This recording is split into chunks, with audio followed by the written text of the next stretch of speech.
In the village of Umagu, where the warm sun always seemed to bless the land, there lived a young woman named Ada.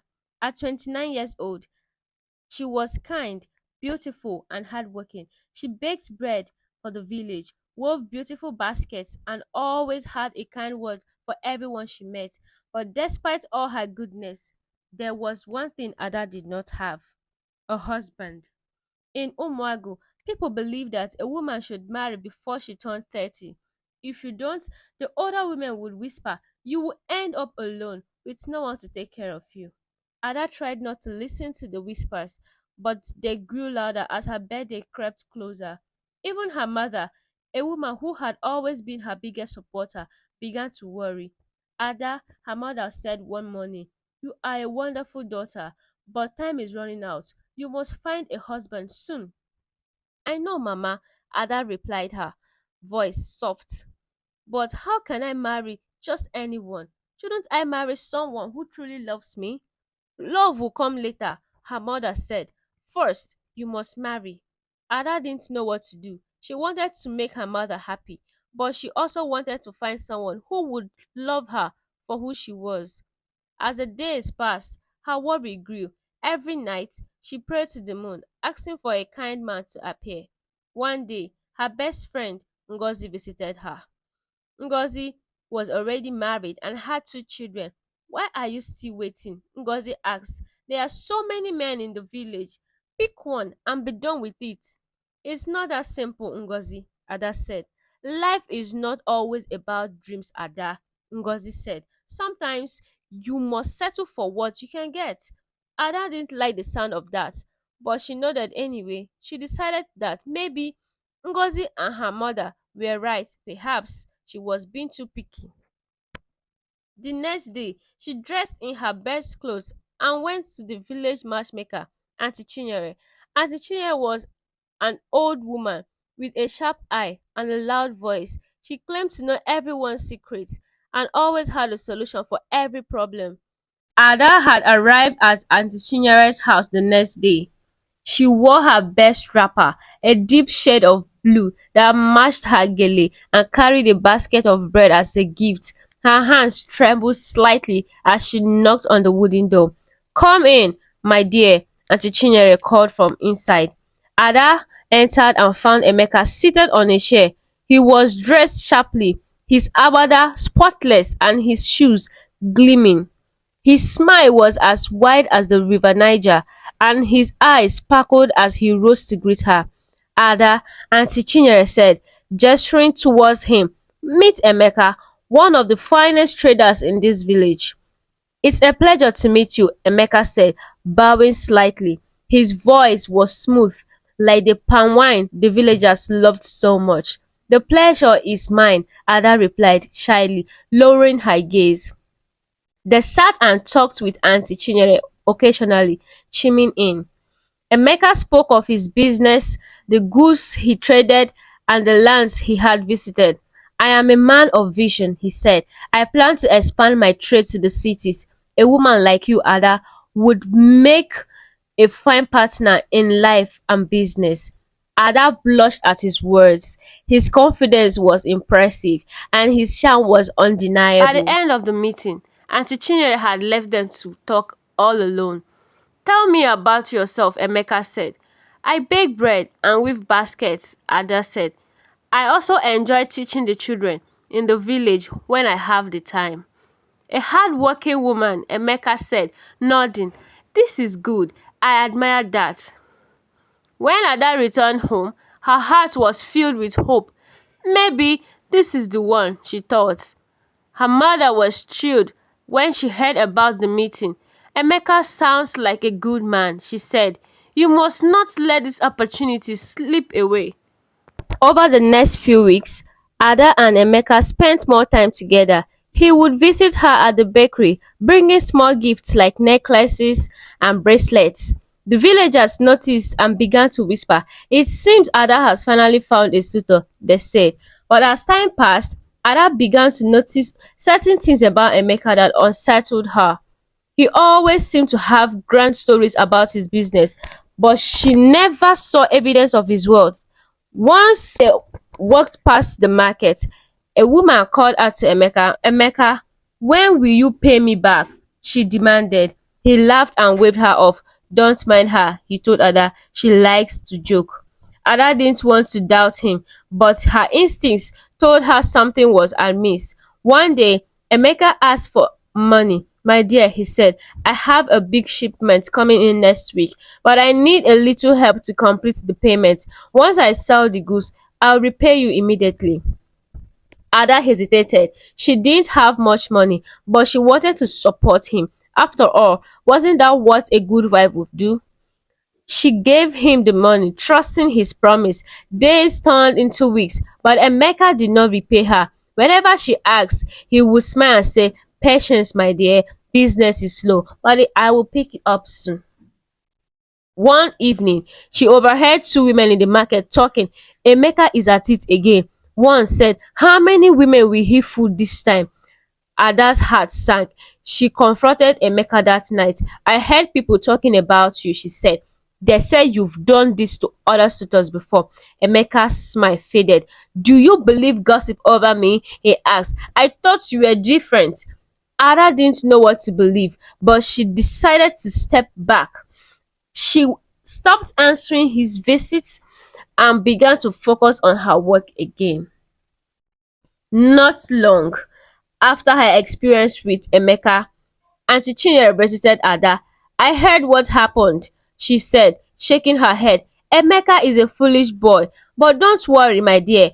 I have someone else for you to meet. His name is Chukwudi, and he's one of the richest merchants in the neighboring village." Ada was reluctant, but agreed to meet him. When Chukwudi arrived, he was dressed in fine clothes and carried himself with an air of importance. His voice was deep, and his words were slow, as though he believed every syllable he spoke was gold. "I have many businesses," Chukwudi said, "and I am not looking for a woman. I am looking for a woman who can run my household. You seem capable, Ada." At first, Ada was flattered by his interest. He spoke of his large home, his many workers, and the wealth he had accumulated. But as the days went by, Ada realized that Chukwudi saw her more as a servant than a partner. "You will wake early to ensure the house is spotless," he said during one of their conversations. "I expect my meals to be ready on time, and you must manage the workers." "What about love?" Ada asked one day. "Love is not important," Chukwudi replied. "What matters is respect and duty." Ada knew then that this man was not for her. She politely told him she wasn't interested, despite protests from Aunty Chinyere and her mother. "You are too picky, Ada," her mother said. "Chukwudi would have provided you with everything, but not happiness," Ada replied. A few weeks later, Ada was walking through the forest to gather firewood when she met Ade, a hunter known for his bravery. He carried a large bow and had a confident smile that immediately caught Ada's attention. "Good afternoon, Ada," Ade said, stopping to greet her. "What brings you into the forest today?" "I need wood for baking," Ada replied. "You shouldn't be out here alone," Ade said. "It's dangerous. Let me help you." Ade carried the firewood for her all the way back to the village, and from that day on, he visited her regularly. He told her tales of his adventures in the forest, of the wild animals he had hunted, and the distant places he had traveled. "Ada," he said one evening, "you are unlike any woman I've ever met. Marry me, and I will take care of you." His words stirred something in Ada. Unlike Emeka and Chukwudi, Ade seemed genuine and attentive. She started to believe that maybe he was the one. But as she got to know him better, cracks began to show in his stories. One day, Ade told her he had hunted a lion single-handedly. But when Ada mentioned it to the elders, they laughed. "Ade hunting a lion?" One of them said. "That boy hasn't stepped beyond the small game trails." Ada began to notice other inconsistencies in Ade's words. He often promised to help her with tasks but rarely followed through. When she asked him about his plans for the future, he would brush her off. I live in the moment, Ada. He said, why worry about tomorrow when today is so beautiful? Ada realized that Ade was full of charm but lacked depth. She ended their courtship, though it hurt her to do so. Not long after Ada met Kunle, a village traveler passing through the village. Kunle was warm and kind, always quick to help others. He stayed in the village for several weeks, during which he and Ada grew close. Kunle seemed perfect. He listened to Ada's dreams and shared his own view. He spoke of starting a family and building a home filled with laughter. Ada felt safe with him, and for the first time she allowed herself to hope again. One day, Kunle invited her to meet him under the bamboo tree. When she arrived, he held her hands and said, Ada, I've never met anyone like you. I want you to be my wife. Tears filled Ada's eyes. She was about to say yes when a woman appeared carrying a baby on her back. Kunle, the woman called. Kunle turned pale. Who is she? Ada asked, pulling her hands away. I can explain, Kunle stammered. The woman walked up to them. I've been looking for you, she said, glaring at Kunle. You disappeared for weeks and don't send words. What kind of husband does that? Husband? Ada repeated, her voice shaking. Kunle tried to explain, but Ada didn't want to hear it. She walked away heartbroken once again. After Kunle, Ada stopped meeting new suitors. She stayed busy with her baking and weaving, but she couldn't escape the whispers of the villagers. Why hasn't she married yet? They asked. She's too old now. One evening, as she sat by the fire, Ada's mother said, Ada, you must try again. There's still time. Ada looked at her mother, her eyes filled with tears. Mama, I've tried, she said, but each man I've met only brings me pain. Maybe I'm not meant to marry. Don't say that, her mother said. Every woman is meant to marry. Maybe not every woman, Ada replied softly. That night, Ada prayed for guidance. She looked up to the sky. She remembered something an elder once told her. Happiness doesn't come from others, Ada, it starts within. For the first time, Ada wondered if she had been looking for happiness in the wrong place. The next morning, Ada walked through the village carrying baskets of bread to sell. She could feel the eyes of the villagers on her, hear their hushed voices. Still single, one woman muttered. She's too picky, another said. Ada tried to ignore them, but their words weighed heavily on her heart. That evening, she visited her friend Ngozi, who was busy cooking dinner for her family. Ngozi, how do you deal with people's opinion? Ada asked. Ngozi laughed. Ada, people will always talk. If you marry, they will say your husband isn't good enough. If you don't marry, they'll call you unlucky. Live your life for yourself, not for them. Ada nodded. Her friend was sinking in. One morning, after another restless night, Ada decided to visit Mama Nkechi, an elder known for her wisdom and guidance. Mama Nkechi lived at the edge of the village in a small hut surrounded by flowers and herbs. When Ada arrived, Mama Nkechi was sitting on a wooden stool, grinding herbs in her mortar. Ada, Mama Nkechi said, her wrinkled face breaking into a warm smile. What brings you here? Mama, I'm troubled, Ada said. Everyone says I should marry, but every time I try, it ends up in heartbreak. I don't know what to do anymore. Mama Nkechi gestured for Ada to sit beside her.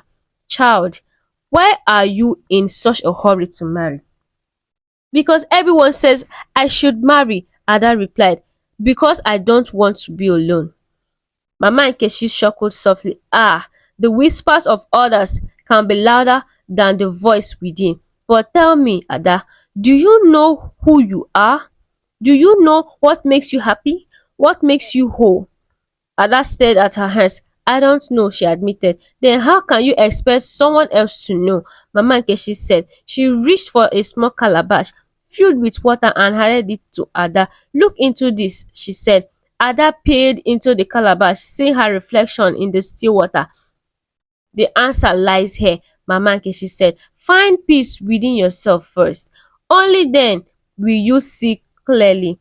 Ada thanked the wise woman and left, her mind buzzing with thought.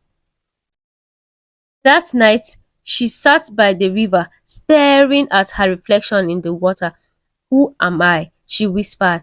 For the first time, she began to wonder what she truly wanted from life. A month later, during a festival in the village, Ada met Jide, a handsome drummer. His music was enchanting and his energy lit up the festival. When he wasn't playing, he was surrounded by people laughing at his jokes and admiring his charm. When Jide noticed Ada, he smiled and walked over. You must be the famous Ada, he said, the baker of the best bread in Umuagu. Ada laughed. Famous? Hardly. You are too modest, Jide said. A woman like you deserves all the admiration in the world. Jide's charm was hard to resist, and over the following weeks, he and Ada spent a lot of time together. He would visit her bakery and play his drum while she worked, filling the space with rhythm and joy. But as their friendship grew, Ada began to notice certain things. Jide often spoke of himself and his dreams, but barely asked about hers. He loved to be the center of attention, and Ada wondered if he truly cared for her or if she was just another admirer in his audience. One evening, as they sat by the fire, Ada asked Jide, what do you see in our future? He shrugged. The future? Who knows? I live for today, Ada. His words reminded her of Ade, the hunter. Ada realized that while Jide brought excitement, he lacked depth and sincerity. With a heavy heart, she told him that they could no longer see each other. Why, Ada? Jide asked, surprised. Because I deserve more, Ada said. I need someone who sees a future with me, not just the moment.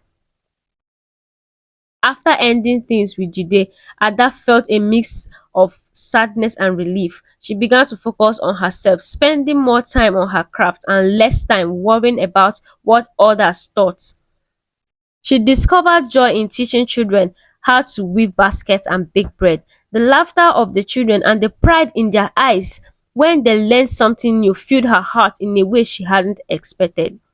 For the first time in years, Ada felt a sense of peace. The morning of Ada's 30th birthday arrived quietly. Unlike previous years, there were no grand expectations or prayers for a suitor. Ada spent the day reflecting on her journey. She baked a large loaf of bread, her finest yet, and shared it with the children, she thought. Their laughter filled her home, a sound that warmed her heart. That evening, she sat by the river, the moonlight reflecting on the water. She thought of all the men she had met, Emeka, Chukwudi, Kunle, Ade, Jide, and the lessons each experience had taught her. She realized that while she had sought love, she had also grown stronger and wiser. Ada made a promise to herself that night. She would no longer measure her worth by whether or not she was married. She would live her life fully, finding joy in the simple things. A few months later, Ada met Uche, a traveling healer who came to the village to sell his remedies. He was soft-spoken and kind, with a calming presence that drew people to him. Ada, he said one day, you are different from the others. Your spirit is pure, and I see a bright future for you. His words felt comforting, and Ada found herself opening up to him about her fears and dreams. Uche often spoke of destiny and claimed that the universe had brought them together. One evening, he handed her a small bottle filled with a sweet-smelling liquid. Drink this, he said. It will align your spirit and bring you closer to your destiny. Ada hesitated, but eventually drank the concoction. Over the next few days, she felt uneasy. Her dreams were vivid and her thoughts clouded. When she questioned Uche, he dismissed her concern. Trust me, Ada, he said, I am guiding you towards happiness.